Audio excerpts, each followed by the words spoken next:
Aujourd'hui, nous adressons cette question. En politique ou en affaires, dans les médias ou dans l'Église, est-ce que l'intégrité compte encore?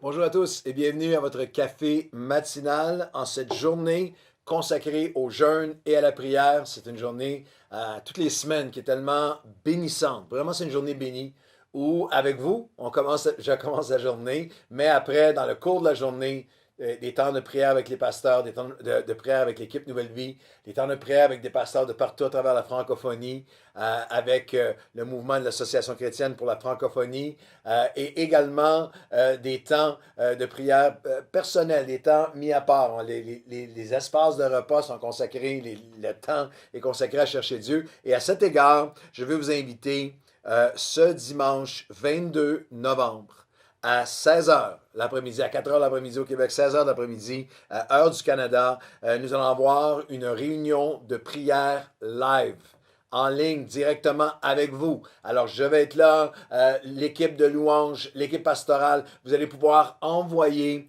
vos requêtes de prière qui vont apparaître à l'écran. On va prier pour les requêtes que vous allez envoyer. Il va y avoir toute une équipe pastorale qui va être aussi là derrière la scène pour recevoir vos requêtes, pour les mettre en ligne. Alors, ça va être un moment de louange live, bien sûr, avec un message et avec une intercession ensemble, une grande réunion de prière en ligne ensemble. Alors, ne manquez pas d'être là.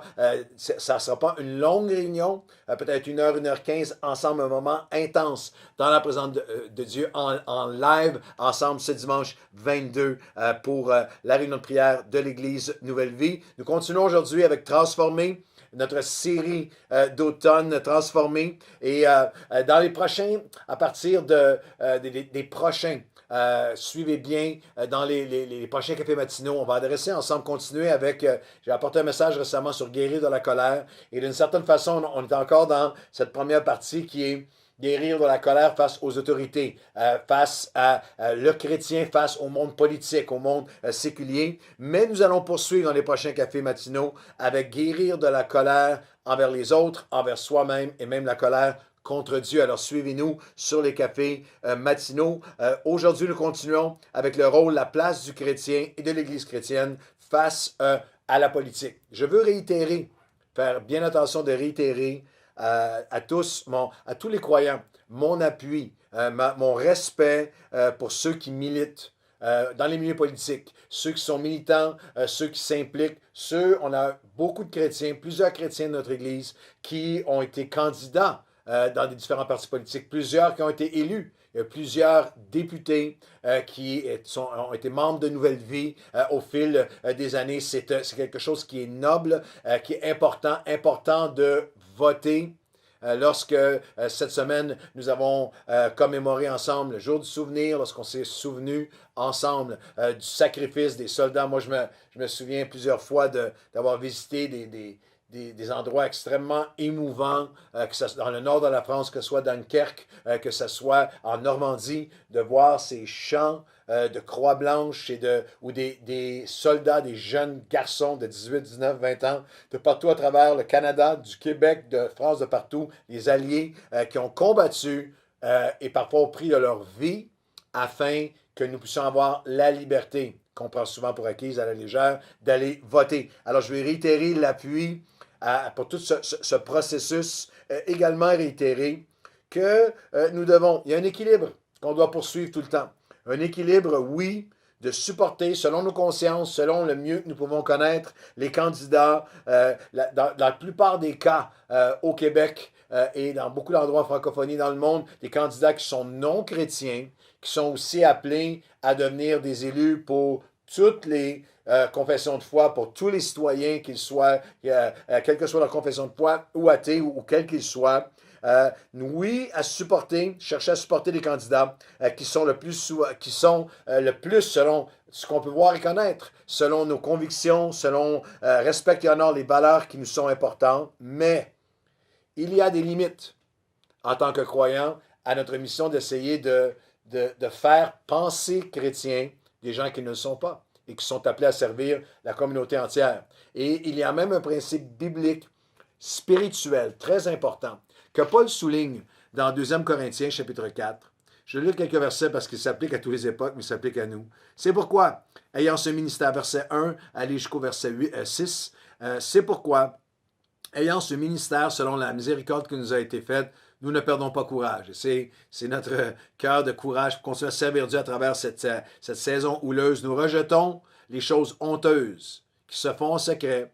Nous n'avons pas une conduite astucieuse. Il y a une partie du côté sombre de la politique qui vient d'être décrite dans ce verset. Et nous n'altérons pas la parole de Dieu. Notre mandat est de continuer à la proclamer d'une manière, cette parole qui est inaltérable, inchangeable. Mais en publiant la vérité, nous nous recommandons à toute conscience d'homme devant Dieu. Alors, il y a une conduite importante, pas seulement dans le message, dans ma conduite. Si notre évangile, et là, c'est là que c'est important que vous saisiez ceci. Si notre évangile est encore voilé, il est voilé pour ceux qui périssent, pour ceux qui ne le connaissent pas, dont l'intelligence a été aveuglée, la compréhension a été aveuglée afin qu'ils ne voient pas briller la splendeur de l'évangile de la gloire de Christ qui est l'image de Dieu. Et il dit littéralement une réalité que ceux qui ne connaissent pas, qui ne marchent pas avec Dieu, qui n'ont pas cette connaissance de Jésus-Christ, ne sont pas nés de nouveau. Il y a un voile. Il y a un voile qui est là et c'est pour ça que nous ne prêchons pas nous-mêmes. Prêchons pas ultimement nos convictions ou nos positions chrétiennes. Nous prêchons Jésus-Christ, le Seigneur. C'est lui que nous prêchons et nous nous disons serviteurs à cause de Christ. Et c'est Dieu qui dit, la lumière va briller. Il fait briller la lumière dans les cœurs pour faire resplendir la connaissance de la gloire de Dieu sur la face de Christ. Je crois profondément, on a fondé l'œuvre de Dieu depuis 27 ans en Nouvelle Vie sur la notion que notre mission fondamentale n'est pas d'essayer de faire penser des inconvertis comme des chrétiens, mais plutôt, parce qu'il y a un voile, mais plutôt de proclamer Christ, et la description est magnifique, et on l'a tous vécu, que lorsque nous ouvrons notre vie à Christ, nous sommes nés de nouveau, nous sommes nés de l'Esprit, il y a un voile qui s'ouvre, il y a un voile qui tombe, nos yeux s'ouvrent à la connaissance et la compréhension du royaume de Dieu. Alors c'est important dans ce renouvellement de nos pensées, nous regardons à 4 mentalités où le siècle présent et la pensée de Christ sont vraiment différents. Totalement différent. Alors, on a vu ensemble la cause ultime est différente. La confiance ultime est différente. On a vu ensemble qu'on doit être différent de la culture de confrontation qui est souvent reliée au monde politique, au monde médiatique. Nous sommes appelés à une culture de réconciliation.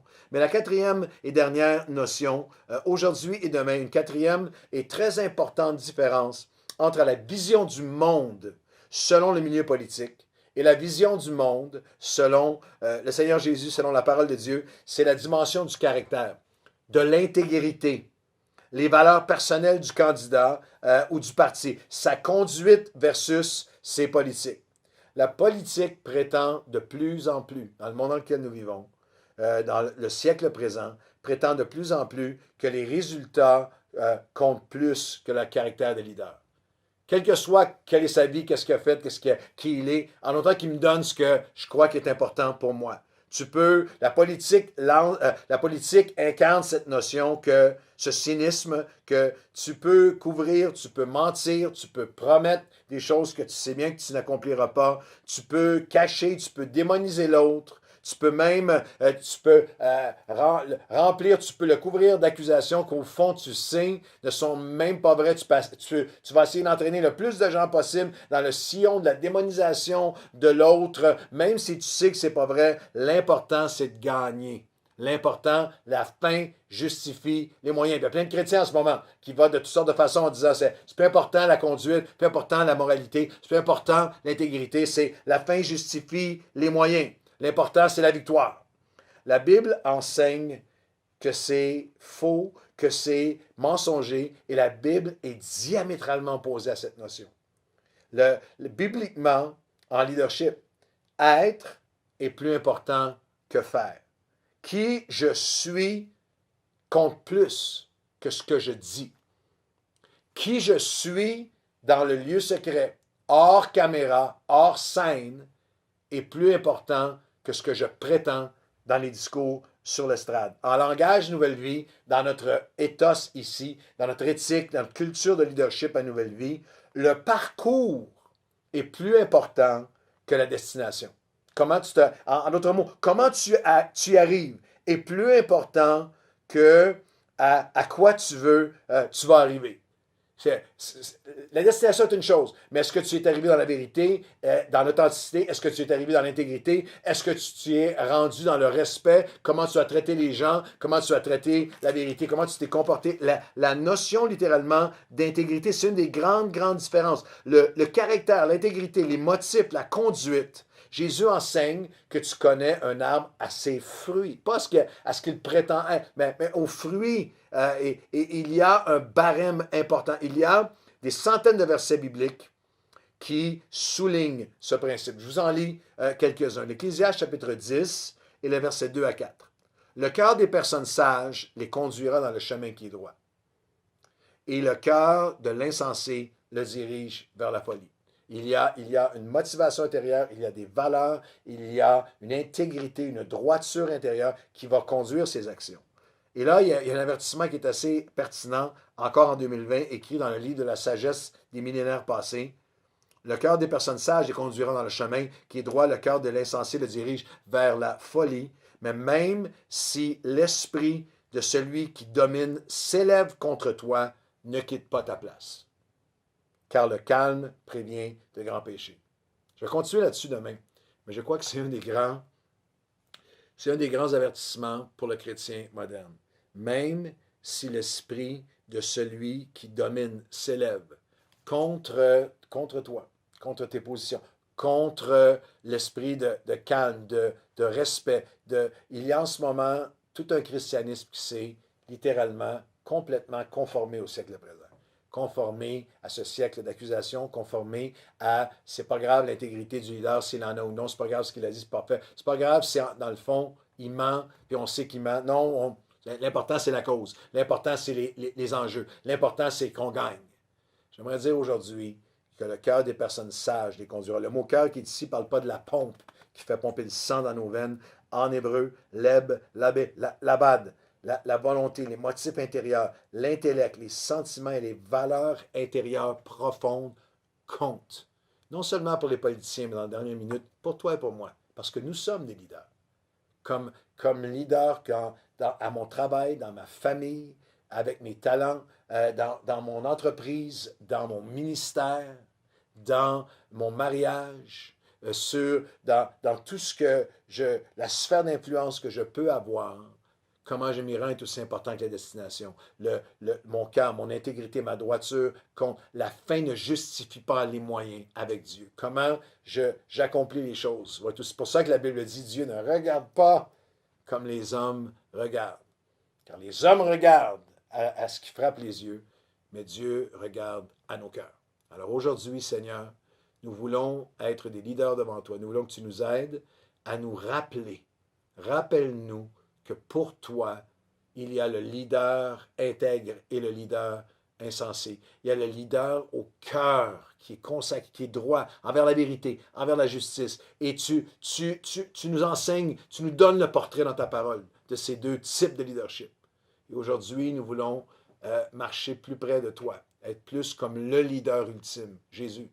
Nous voulons plus, Seigneur, être des hommes et des femmes au cœur droit, des hommes et des femmes qui comprennent que ce n'est pas que la fin justifie les moyens, c'est que j'ai besoin que ma vie soit vraie, intègre dans le lieu secret, en ligne, intègre avec ce que je dis publiquement. Seigneur Dieu, aide-nous à avoir des cœurs intègres devant toi, car tu ne regardes pas comme les hommes regardent. Les hommes regardent à ce qui frappe les yeux, mais toi, tu regardes au cœur. Et nous t'offrons nos cœurs aujourd'hui. Et Seigneur, viens purifier nos cœurs, sanctifier nos cœurs, ramener nos cœurs, resserrer nos cœurs, rediriger nos cœurs vers toi. Au nom de Jésus. Amen et Amen. Bonne journée à tous.